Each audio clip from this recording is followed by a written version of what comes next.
이제 기독교는 이제 공의의 종교라고 하는데요. 불교에서는 이제 원인에 따라 결과가 발생한다는 인과론이 이제 핵심이고요. 우리나라 전통에서는 이제 콩 심은 데 콩 나고 팥 심은 데 팥 난다라고 합니다. 그러면은 나쁜 짓을 한 인간들은 망해야 되는데 이기적이고 나쁜 인간들이 승승장구하는 걸 현실에서도 이제 많이 보게 되죠. 과연 불우한 자들이 망하는 게 맞습니까? 그게 진리입니까? 근데 불의한 자들이 망하는 거는 하늘에서 벌을 줘가지고 망하는 게 아니고 사회의 관계 속에서 불의한 사람이 망할 수가 있죠. 그러나 대부분의 경우 권모술수를 쓰고 온갖 불의한 수단을 쓰는 사람이 더 잘 되는 게 많잖아요. 그러니까요. 네? 그러니까 이 불의한 사람이 망하고 올바른 사람이 잘 되고 이거는 그게 맞는 게 아니에요. 그게 하늘에서 다 해주는 게 아니고 인간관계에서 있는데 우리가 잘 아는 것처럼 독립운동한 사람의 그 자손들은 3대가 못 살고 친일파된 사람들은 아직도 떵떵거리고 산다 이런 거에 이 불의한 자는 망하고 선한 자는 안 돼. 성경에도 그런 얘기가 계속 나옵니다. 욥기에는 그렇죠. 욥이 잘못한 것도 없는데 이렇게 고생을 하나님의 법도대로 행했는데 왜 고난을 당한지 모르겠다고 이제 자기 고민을 이제 털어놓기도 하고 또 시편 73편 보면은 자기처럼 조속으로 하나님을 찾는 사람은 이 모양 이 꼴이고 반대로 하나님이고 뭐고 할 것 없이 저렇게 그들먹거리면서 사는 자는 모두 항상 편안하고 재물이 더해가니 이게 웬일인가 하고 이제 고민하는 대목이 나오죠. 그렇죠. 근데 상당수의 그 종교인들은 그것이 하나님이 그렇게 해준다 이렇게 생각하는데 한 가지 예를 들면 창가학회 있잖아요. 창가학회라든가 입정교성회라고 또 같은 뿌리예요. 같이 이제 천태종에서 나오는 일본의 두 개 평신도 운동회 창가학회에서는 정치적으로 아주 공명당이고 입정교성회는 아주 세계 종교 연합 이런 걸 위해서 아주 열심히 일하는 그런 건데 둘 다가 뭐를 강조하냐면 나무묘로 랭개교 그렇죠. 그걸 외우는 걸 강조해요. 나무 묘법 열화경인데 남녀호랑개교 남녀호랑개교 그렇죠. 그걸 이제 일본 발음으로 이제 나무묘로 입정교성회 거기에 한번 가봤는데 큰 홀이 있는데 몇천 명이 모여가지고 나무묘로 행교요 한 다음에 이거 이제 염주를 돌는데 정말 신비한 그런 분위기더라고요. 제가 거기서 발표한 그 논문이 뭐냐면 이런 걸 외우면 부처님이 무슨 그 사람에게 복을 줘가지고 그 사람이 병도 낫고 장사도 잘 되고 건강 이런 게 아니고 나무묘 행교 계속 외우고 있을 동안 이 사람이 저놈 새끼 죽이겠다 이런 나쁜 마음을 가질 수가 없잖아요. 그리고 나무묘 하는 사람이 들어오는 사람, 손님으로 온 사람한테 나쁜 말을 하거나 이럴 수도 없고, 친절하게 웃으면서 하니까 장사도 잘 되고, 또 그렇게 하는 다음에 건강, 이런 사회적인 혹은 그런 이 생체적인 이런 것 때문에 잘 되고 하는 거지, 부처님이 하는 거는 아니라 이렇게 보는 거예요. 그거에 했더니 그 사람들도 좋아하더라고. 보수 기독교인처럼 반발하지 않던가요? 그리고 기독교에도 예수의 기도라고 있어요. 제가 번역한 책 중에 러시아의 어떤 청년이 성경에 보면 쉬지 말고 기도하란 말이 있어요. 바울이 한 말 중에 항상 기뻐하고 쉬지 말고 기도하고 범사에 감사하라 이게 하나님의 뜻이다 하는데 쉬지 말고 기도하는 게 도대체 잠도 자야 되고 하는데 어떻게 쉬지 말고 기도하냐 이걸 몰라가지고 막 이렇게 물어보려고 돌아다니다가 어떤 사람이 너는 그게 쉬지 말고 기도하는 게 예수의 기도를 외우는 거다. 그러니까 어떻게 하냐니까 주 예수 그리스도 제게 자비를 베푸소서 혹은 주 예수 제게를 불쌍히 여기소서 성경에 나오는 말이거든요. Have mercy upon me 이런 주 예수 제게 자비를 베푸소서 이거를 처음에 한 4,000번씩 외우란 거예요 하루에. 그래가지고 하루 4,000번을 막 그러니까 나중에 됐어요. 그러니까 그럼 8,000번을 외우라고. 주 예수 그리스도 그러니까 또 12,000번을 외우란 거예요. 또 그러려면 아침부터 막 깨서 이제 계속 외워야 되는 거예요. 그러고 나서 갔더니 이제는 세지도 말고 그냥 하라고. 그러면 저절로 나오는 거예요. 그 가슴이 심장이 뛰는 거와 함께 막 저절로 나와. 그래가지고 심장의 기도라 이렇게 말하기도 하는데 뭐 그냥 잠을 자도 그냥 주위에서 이게 입이 들썩들썩하면서 나온다는 거예요. 그렇게 한 그 청년이 이제 그 팔이 한쪽에 뭐 해서 불구해 사실. 그래가지고 일도 못 하는데 그 빵과 소금만 먹으면서 시베리아 그쪽으로 이제 가면서 계속 주위에서 그런데 기쁨이 말로 할 수 없었다는 거예요. 뭐 기쁨의 물결이 뭐 뼈 마디 다 그 적신 것 같고, 뭐 황홀적인 그런 그 경험도 하고 하는데 자기는 더 이상 사실 천국에 갈 필요도 없다고. 이보다 더 기쁜 데가 어디 있겠는가. 그러나 천국에 가야 되겠다. 왜? 이거를 가르쳐준 예수님께 고맙다는 말을 하기 위해서라도. 근데 거기도 주 예수 그리스도 이게 무슨 하늘에서 뭐 이렇게 그 기쁨을 심어주거나 뭐 하늘에서 무슨 상을 준 게 아니라 그렇게 하면 저절로 그렇게 되는 거예요. 그렇죠. 정신일도 하사불성이죠. 그렇지. 마음이 비워지고. 그게 뭐 공안을 가지고 계속 화두를 가지고 계속 이렇게 해서 마음이 정결해지고 깨끗해지면 건강해지고 좋아지잖아요. 그러니까 이거를 이 초자연적인 어떤 힘에 의해서 이루어진다고 볼 필요는 없다는 거예요. 그렇죠. 그 신을 초자연적인 어떤 힘이라고 보는 게 이제 그 슈퍼내추럴리즘인데 이제 그거가 필요 없이 이것이 이 세상 돌아가는 그 뭐 물리적인 뭐 심리적인 혹은 그 사회적인 그 관계 속에서 이루어진다 이렇게 해석을 하는 게 요즘 그 뭐 소위 말하는 이런 그 세속적 해석이 그게 이제 아까 말한 그 필츠크만은 세속적인 삶이라고 이렇게 썼는데 세속이라는 게 한국에서는 별로 안 좋은 말이에요. 그래서 제가 그 출판사에다가 세속적인 삶을 쓰지 말고 종교 없는 삶을 쓰라고. 근데 그 유발 하라리의 지난번에 제가 그 얘기했지만 유발 하라리의 그 21세기를 위한 21세기의 뭐 재현하는 그 책에 보면 세속주의 아주 잘했었어요. 세속주의란 뭐냐? 모든 걸 하나님께 갖다 바치지 말라는 거예요. 뭐 내가 아파도 하나님이 그랬다. 뭐 내가 이제 잘 살아도 하나님이 그랬다. 못 살아도 하나님이 하나님께 그 책임을 지우지 말고 내가 책임을 지는 삶이 그게 세속적인 삶이라는 거예요. 그건 건전한 거예요, 그게. 그렇죠. 하나님께 모든 것을 다 떠맡기면 가장 그 나쁜 게 복지 사회가 이루어질 수가 없어요. 왜냐면 어떤 사람이 아프잖아요, 가난하잖아요. 그러면 하나님께서 그렇게 하는 거예요. 믿음이 없으니까 하나님께는 뭐 우리가 뭐 그게 관여할 거 있냐. 그러니까 복지 사회가 안 되는 거예요. 그러나 하나님이라는 것이 뭐 상정되지 않고 하나님께 맡기지 않는다면 어떤 사람이 가라면 이건 우리 책임이다. 우리 사회적인 어떤 그 시스템이 안 되니까 시스템을 잘 만들자. 그러면서 이제 자연적으로 복지 사회가 되는 게 그게 스칸다리비아 그 3국의 예예요. 그게. 그 신이 없으니까 복지는 우리들의 책임으로 하는 거예요.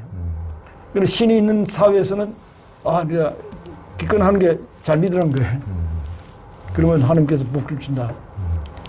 그러니까 그 신을 잘못 쓰면 이거 큰일이에요. 그래서 제가 뭐 좀 과격하게 들릴지는 모르지만은 신을 갖다 붙이면 되는 게 없어요. 다 되는 게 있다고 그러는데 왜 교수님만 이렇게 되는 게 없다. 모든 게 다 된다고 그러는 전지전능하신. 왜 그러냐. 왜 오늘 비가 오느냐. 만약 신을 갖다 붙이면 하나님께서 비를 주셨다. 그러면 더 이상 뭐 할 말이 없어지는 거예요. 뭐 고기압이 어떻고 무슨 뭐 저기압 어떻고 무슨 이후에 그 기상학이 없어지는 거예요. 또 왜 경제가 이러냐? 하나님이 그랬다 그래버리면 그때부터는 뭐예요? 그때부터는 뭐 수요 공급이니 무슨 뭐 이런 그 경제학이 필요 없어지는 거죠. 그러니까 하나님이 없을 때 경제학이라든가 기상학이라든가 과학이라든가 이런 것이 발전할 수 있는 거예요. 그래서 지금 이 서양에서의 과학이 발전은 신을 가정하지 않을 때 생긴 거예요. 교회 권위에서부터 벗어날 때 과학이 발달된 거예요. 과학만 그런 게 아니라 이 민주주의도 마찬가지예요. 상당수의 사람들은 과학이나 민주주의가 기독교 덕택으로 됐다고 생각하는데 과학이나 민주주의는 기독교의 압박에서 벗어날 때 가능해진 거예요. 그 어떤 집에 손님을 잘 대접하면 말이에요. 그러면 손님한테 고맙다 하지 않고 하나님한테 고맙다. 어떤 이제 그런 게 있고, 그러니까 아까 그 하나님은 이제 심판의 하나님이다, 뭐 인광보다 우리가 그것을 믿기보다는 오히려 우리 스스로가 공의의 심판을 하고 우리 대중들이 정신 그렇죠. 반짝 차려서 네. 선거하면 투표 제대로 하고 그러면서 뭐 세상에 지옥이 되는 것도 독일 전 국민들이 히틀러를 얼마나 열광했습니까? 히틀러는 그냥 탄생한 게 아닙니다. 잘못 뽑아서 그렇지. 모든 독일 대중들이 네. 그 사람을 만든 거예요. 그래서 그러니까 우리가 선거 잘못하면은 지옥이 되는 것처럼 우리가 누가 심판 안 해주고 그 얼마나 많은 고통을 독일 국민뿐만 아니라 뭐 유대인뿐만 아니고 얼마나 많은 그렇죠. 유럽인이 다 수천만이 죽고 고통을 받았습니다. 그러니까 누가 와서 심판해주길 기대해야 하고 또 인과 응보가 자연의 법리로 작용하길 하기보다는 이제 우리 눈 밝은 현대인들은 우리 스스로가 공의의 이제 민주주의 시대가 왔기 때문에 공의 심판자가 되는 것이 참 중요하지 않은가. 예. 이런 우리 스스로가 정의를 실천자가 되고 예. 이런 게 참 중요한 것 같습니다. 그거와 곁들여서 제가 어디다 뭐 쓴 적도 있지만 윗물이 맑아야 아랫물이 맑다 하잖아요. 예. 근데 민주주의 사회에서는 윗물이 뭐냐? 윗물이 일반 백성들 국민이에요. 예. 국민이 맑아야 이 위에 위정자들도 맑아질 수 있는 거예요. 예. 국민이 흐리멍텅해가지고 엉터리 위정자를 뽑아놓으면 예. 이건 뭐 전부 다 흙탕물이 되어버리니까 예. 우리 국민인 윗물이 맑아야 된다. 예. 그 국민의 수준이 어떤 종류의 지도자를 뽑냐 그하고 뭐 직결된다고 생각합니다.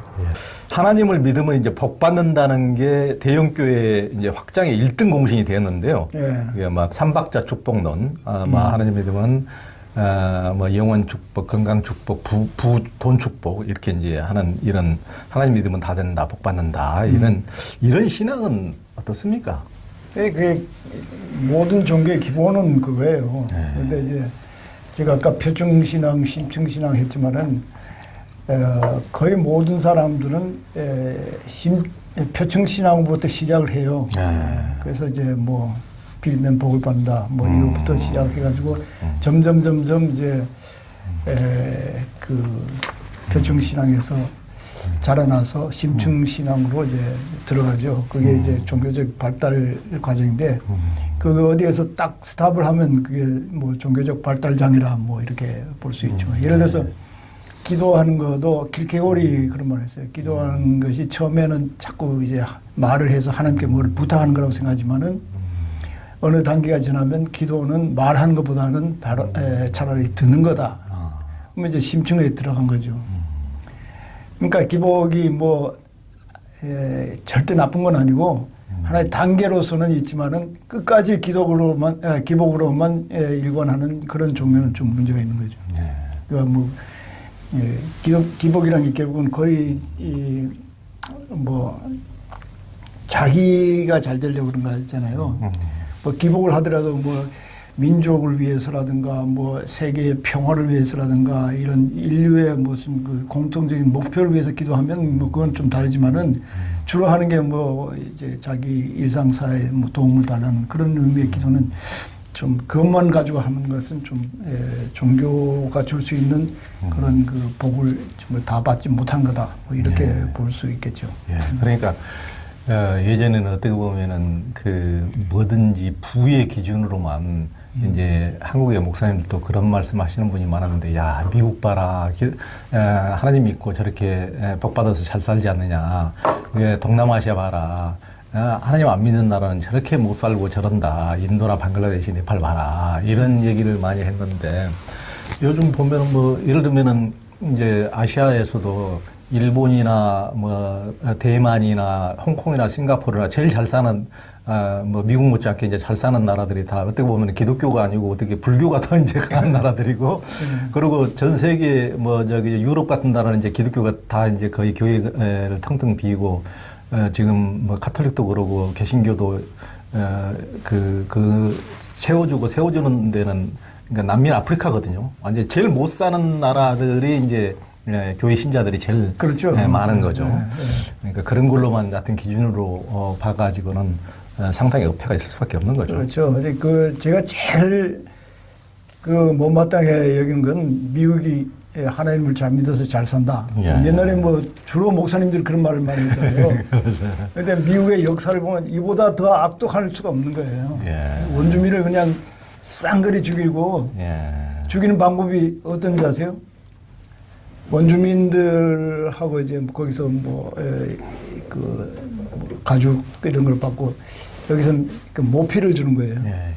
담요를 주는데 그 천연두 걸린 사람들한테 그 쌌던 담요를 주는 거예요. 그러면 북미 인디언들은 그런 게 면역이 전혀 안 된 거예요. 유럽의 그 유행병. 그러니까 뭐 한 마을이 싹 없어지는 거예요. 뭐 그렇게 하고 뭐 우리가 맨날 서부 활구 보면 뭐 백인이 의인이고 뭐 인디언들이 나쁜 사람이라고 그러지만은 너무나 초위 그거는 남북미를 전부 통해 가지고 원주민들을 학살한 건 그건 정말 인류사에서 그렇게 잔인한 건 있을 수 없는 거예요. 그렇죠. 히틀러는 저리 가라죠. 그런데도 하나님께서 그 백성을 축복해가지고 잘 산다. 이건 말이 안 되는 역사죠. 그렇죠.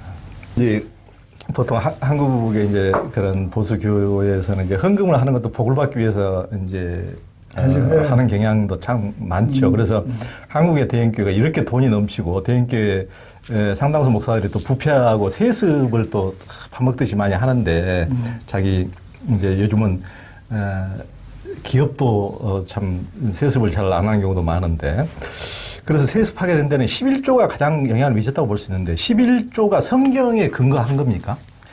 11조는 성경에 제도가 있었죠. 근데 그때 사회는 뭐냐면 12지파가 있잖아요. 12지파 중에 레위 지파가 이제 제사장 지파예요. 그러니까 12지파 중에 11지파가 이제 이 레위 제사장 지파를 먹여 살리는 그런 제도에서 시작하는데 지금은 레위 지파라는 지파가 없잖아요.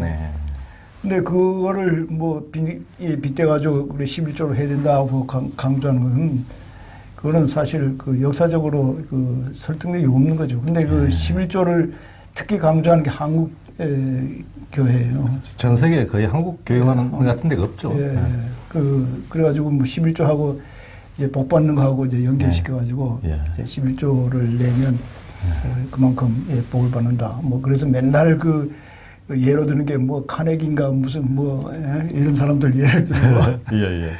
또 헌금하는데 봉투에다가 아시겠죠? 종교 봉투에다 구멍을 뚫어가지고 복에 얼마 넣는지 얼마짜리 넣는지 볼 수 있도록 그렇게 한다는 이런 거는 정말 종교 본연의 자세하고는 너무나 동떨어진 얘기들이죠. 예전에 보면 주일학교부터 코모든 애들조차도 헌금 얼마에 했다고 도표에다 이렇게 그려놓기도 하고 그러거든요. 그렇죠. 얼마, 얘는 1,000원, 얘는 3,000원 해가지고, 현금 적게 한 애들은 쪽팔리게.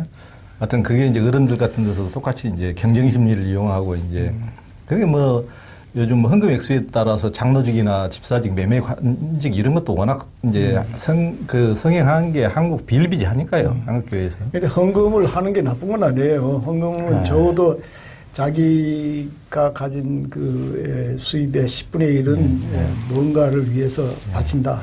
그러니까 아까도 잠깐 얘기했습니다만 이것이 내 욕심을 줄이고 또 나보다 불우한 사람들에게 도움이 되는 그런 방향으로 이제 헌금하다면 아름다운 거예요. 그러나 내가 복을 받기 위해서 하나의 투자로다가 그야말로 돈 놓고 돈 먹기 식으로 투자로다가 생각하는 그런 거는 정말 종교에서 버려야 할 그런 그 자기 중심주의 이런 예. 것에 뭐 어긋나는 거다. 예. 그러니까 뭐 표층적으로 하는 헌금, 심층적으로 하는 헌금 따로 있는데 이제 우리가 바꿔야 할 것은 심층적으로 하는 헌금. 예. 네. 그러니까 예. 그 도네이션 문화가 그 사회 성숙도를 어떻게 보면은 보여주는 지표죠. 그러니까 진짜 어려운 사람에게 또 NGO에게 이렇게 참여하는 것은 저는 아주 좋다고 보고 그렇죠. 또 저 선행을 많이 하는 교회에 같이 참여해서 함께 선행하면은 헌금이라는 게 얼마나 아름다운 겁니까? 그렇죠. 자기가 예. 오늘 움켜쥐고만 있는 것보다 스크루지보다도 훨씬 아름다운 거죠. 근데 이제 그게 무슨 그걸 뭐 코 묻은 돈을 물건내듯이 그런 식으로 잘못된 어떤 것을 막 믿음을 강요해가지고 막 그런 식으로 일부러 막 가불을 해서 헌금하도록 한다든가 참 어떻게 보면 자기들은 고급 승용차 타고 다니면서 정말 정말 전셋집이나 월세를 전전하는 이런 사람들 오히려 돈을 오히려 도와줘야 될 사람들을 이렇게 돈을 더 끄집어낸다든가 이런 것들은 참 어떻게 보면은 안타까운 일들을 볼 수가 있겠죠. 근데 그 목사님들이 11금을 목사님들이 받는 월급에도 목사님들이 또 11금을 내는지 안 내는지 모르겠어요. 낸다고는 합니다. 낸다고는 네. 하는데. 그건 그렇고 그러니까, 한 가지 재미있는 거는 여러 그 직업별로 따져가지고 이 사회 도네이션을 제일 적게 하는 직업군이 경제학자들이래요. 경제학자들은 뭐 뭐든지 뭐 최대 이익 최소한의 그 투자로다 최대 이익이잖아요. 예. 그러니까 뭐 이렇게 주는 게 그게 자기네들의 원리에 안 맞는 거지. 줘가지고 들어오는 게 없으니까. 참. 그러니까 여기 이제 성경 이사야 1장 11절 보면은 11절에 13절 보면은 너희의 무수한 재물이 내게 무엇이 유익하뇨 헛된 재물을 다시 가져오지 마라. 성회와 아울러 악을 행하는 것을 내가 견디지 못하겠노라. 그러니까 정의를 짓밟고 불의를 행하고 드린 이렇게 그런 재물이나 기도가 하나님께서는 다 역겨운 것이라는 것을 강조했는데. 그렇죠. 그러니까 뭐 아무 돈이나 가져오면은 다 면죄부처럼 죄를 사해 주는 돈만 많이 가져오면 네가 다 죄 사함 받고 잘 되고 이제 모든 게 능할 것이다. 이런 식의 논리로 사람들을 현혹시키는 것은 그야말로 성경과도 정반대되는 것 그렇죠. 아니겠습니까? 성경 뭐 이사야뿐만 아니라 아모스 같은 데서도 너희가 정의를 뭐 강같이 흐르도록 하는 게 그게 중요하지. 내한테 이런 재물 가져오는 거 난 역겹다. 뭐 이런 식으로 얘기가 나와요. 그런 식으로 재물만 가지고 그 사람의 그 신앙을 측정하는 거 이거는 안 된다고 생각해요. 한국은 헌금을 얼마큼 내냐에 따라서 그 사람의 그 신앙이 측정돼요. 지난번에 홍인식 목사님 얘기도 신방 가가지고 돈 얼마나 준다 그래서 그분의 그 신앙이 뭐 가름된다 그러는데 그거에 따라서 뭐 장로도 되고 뭐 이렇게 된다 그러는데 그 옛날 그 예언자들의 표준에 의하면 하나님이 그걸 원한 게 아니고 정의를 실현하고 공의를 실현하는 것이 그게 바로 올바른 헌금이다, 뭐 헌신이다 이렇게 보이는 거죠. 그렇죠.